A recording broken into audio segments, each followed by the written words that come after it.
ดอกนี้บ่มีเจ้าของเพิ่งแรกแย้มบ่มีไผจองเป็นเจ้าของครองใจเด็ดดมส่งกลิ่นอบอวนยั่วยวนหัวใจไปตามสายลมปั่นทั่วแคว้นแดนไทยหมายชมสมเป็นกุหลาบเมืองเหนือ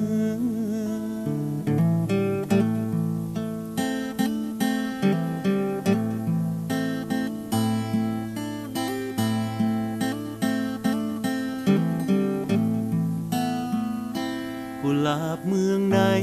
ทั่วทินแคว้นในแดนสยาม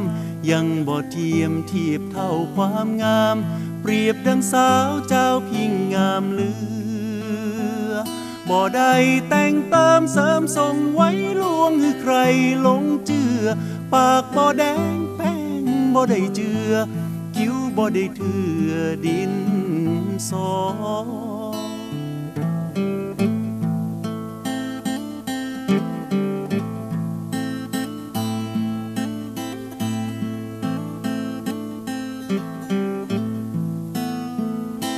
กุหลาบเวียงพิงดอกนี้สวยจริงเจ้าเอ๋ยยังบ่มีผู้ใดไหนเลยมาโลมเล้าเอาไปพนอด้วยสาวเจ้าพิงกลัวบ่ฮักจริงคงใจหูปหลอกกลัวเสียนักกลัวกำปอยอกลัวน้ำตาหล่อรินสวง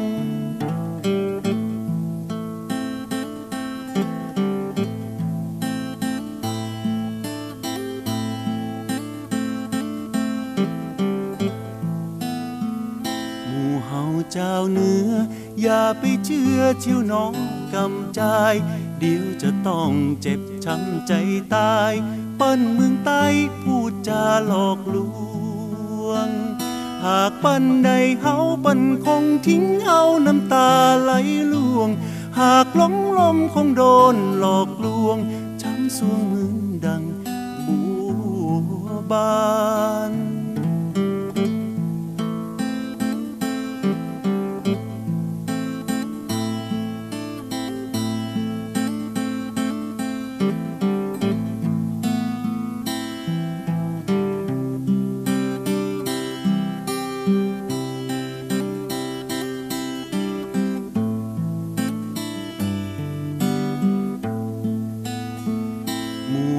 เจ้าเนื้อ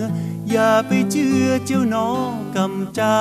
เดี๋ยวจะต้องเจ็บช้ำใจตายเปิ้นเมืองใต้พูดจาหลอกลวงหากเปิ้นใดเฮาเปิ้นคงทิ้งเฮาน้ำตาไหลล่วงหากหลงลมคงโดนหลอกลวงช้ำสูงเหมือนดังบัวบาน